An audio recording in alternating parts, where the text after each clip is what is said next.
Mobile phones are everywhere nowadays. Everyone has their own gadget, from teenagers to housewives, and even kids have their own tablet. A mobile phone can be used for work, shopping, and even exercise.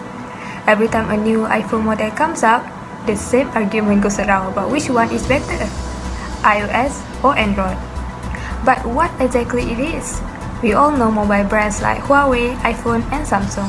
But what are iOS and Android? They are operating systems for phones like macOS, Windows, and Linux for our personal computer. Our phone have an operating system too. So, what is an operating system? An operating system is the program that manages all the application programs in each devices. With the operating system, each application needs to include its own user interface. Now, let's discuss the differences between iOS and Android operating system. Wait, before that, let's get to know our group member. Hi and Assalamualaikum. We are from class CS520 in subject CSC520. Let me introduce myself first. My name is Dina SABIHA and my group mates are FARAH WAHIDA, Siti ZULAIKHA and Fatin Armani. Firstly, we will discuss different in terms of reliability. In the current operating system, Android devices are significantly less reliable than iPhones. The iPhone is unstable, but more reliable than Android smartphones since iOS is continuously updating. No matter what model iPhone that you use, once the updates was released, you will get the notice and updates your iOS right away. And for Android, due to the difference of companies, the notice of an update also scheduled in different time by each company. Usually, they have their own schedule for an update. On the other hand, Android appears to be moving at a slower speed. In an iOS versus Android security comparison, it is important to consider what actually makes a mobile platform safe. It's also important to consider the other major options of the market beyond these two platforms. Android security has a questionable security reputation mainly because no one owns it. In other words, no one regulates what can or cannot be offered as an Android app or even what can be sold as an Android phone. With hardware and OS development done in a relative isolation, it seems only the largest name on the Android phone market receive a reasonable lifespan of supported OS updates. For more obscure models, OS compatibility may be much shorter. By association, app compatibility usually ends with an outdated OS. Security risks also accompany the larger market share and the open source OS offered by Android. This gives hackers tools and potential payoff to target Android systems. Fortunately, Google constantly works to provide security to Android users. More importantly, users can have full control over their own privacy and security by customizing their Android. Most users will be able to secure Android phones by keeping it updated and avoiding downloading apps of unknown and doubtful origin. Apple iOS mobile operating system is tightly controlled by Apple itself, which also tightly controls the apps available in the Apple App Store. For example, iOS only allows one copy of an app on each device. So if a user has a company-provided security restricted copy of an app, the user cannot have an unrestricted version of the same app for personal use. iOS users will find themselves limited to Apple-approved device and apps, which is a positive for streamlining security. With limited touchpoints across the whole ecosystem, Apple can provide supports to each of their devices for a longer lifespan than platforms with hardware OS fragmentation. Additionally, the closed ecosystem only permits apps that don't access the phone's root coding, which reduces both the need for iOS antivirus and make an iOS antivirus impossible to create for App Store approval. However, iOS is not invulnerable to malware attacks. If Apple miss any vulnerabilities or choose certain undesirable approach to security, you will have little to no control over this. The difference in terms of design. The design rules for Android devices are known as material design and human interface guidelines for Apple. iOS is primarily based on three tenets, which are deference, clarity, and depth, which focus on typography and flat colors. Material design focuses on shadows and animations for elements to ease user navigation. However, the consistent design aspects of iOS are sometimes perceived as more user-friendly because of Android's, a Linux-based and partially open-source operating system, is more PC-like than iOS because its interface and basic functionality are more modifiable from top to bottom. Next, let's take a look at the differences between Android and iOS implementation. Android is under Google company, while iOS is from Apple. Android systems are open source operating system development. Since it is an open source project, everyone who have the link can access and edit the source code, while iOS didn't let any third party to access their source code. Android was written mainly using Java, C and C++, while iOS written using Swift and Objective-C coding language. Android used AOSP development project. AOSP is a Google-managed open-source operating system development. There are 5 layers of AOSP. For lower layer, Linux kernel is the main program that controls the CPU. Next is the whole layer, which is a hardware that links APIs for Bluetooth and sound.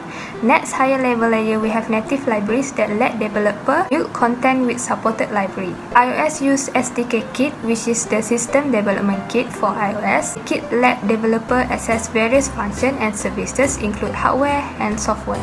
However, only developers who join Apple program able to use the features. Google use Linux kernel, while Apple use XNU kernel for their operating system. Then, let's examine the variation in flexibility between Android and iOS.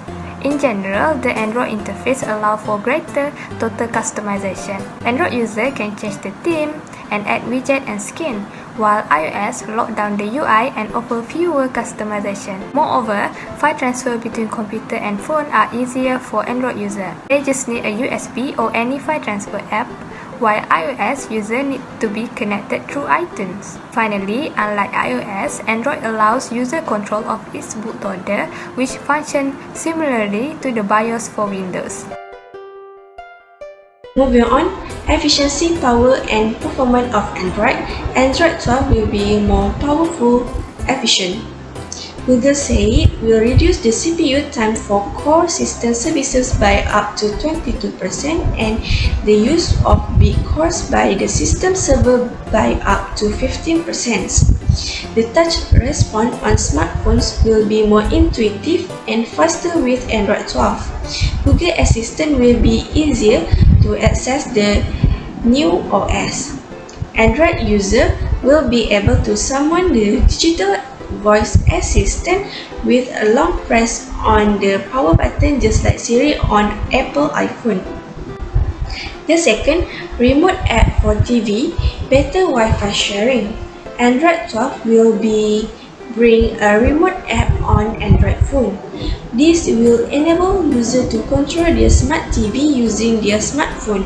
The new OS will also allow users to share Wi-Fi connection by charging QR codes. So next, energy efficiency of iOS. The first is intelligent app management. iOS apps have a life cycle that's managed by the system. When a user finishes interacting with an app, the app is placed into a background state where activity is throttled and the app may be suspended. Apps generating high CPU usage for extended period of time while running in the background may be terminated by the system if necessary. The second is task prioritization. Tasks that affect the user, such as downloading and playing music, take priority over background and discretionary work. Quality of service class API allow you to assign priority levels to the work your app perform, giving you fine-grained control over task prioritizations. So next, I will pass to FARAH WAHIDA. The first advantage of Android and the most notable is that it works with open source, which means that anyone can create applications and contribute to increasing its offer in the Android universe, the vast majority of them being free. The Android operating system also has a multitasking system that allows you to open different applications at the same time, as well as put them in sleep mode if we are not using them. The first disadvantage of the Android, and one of the best known, stems from its multitasking system, and is the fact that the battery of the device consumes more and consequently runs out much earlier than in the case of other systems. Another characteristic derived from the open source of Android is the fact that sometimes some applications are of low quality or end up being unnecessary for our team. The first advantage of iOS is easy to use with simple interface even after version upgrade. iOS has this tremendous advantage of being very simple and compatible with each subsequent upgrade.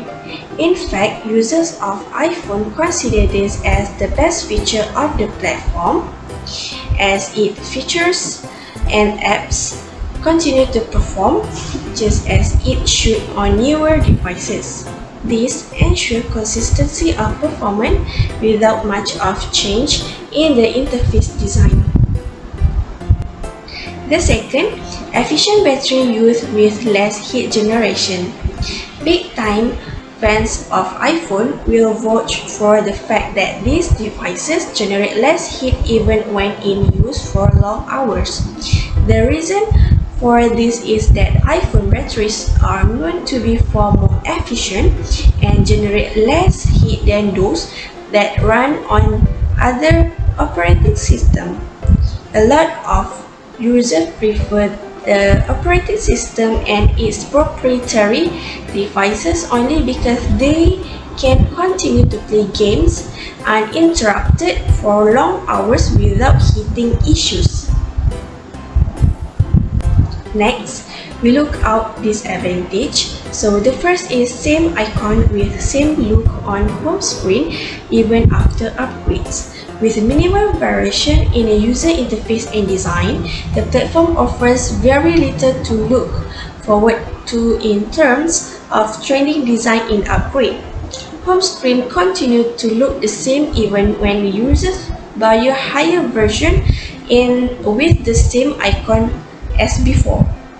Those looking for a exciting new look have to stay satisfied with the version, look and feel of the platform.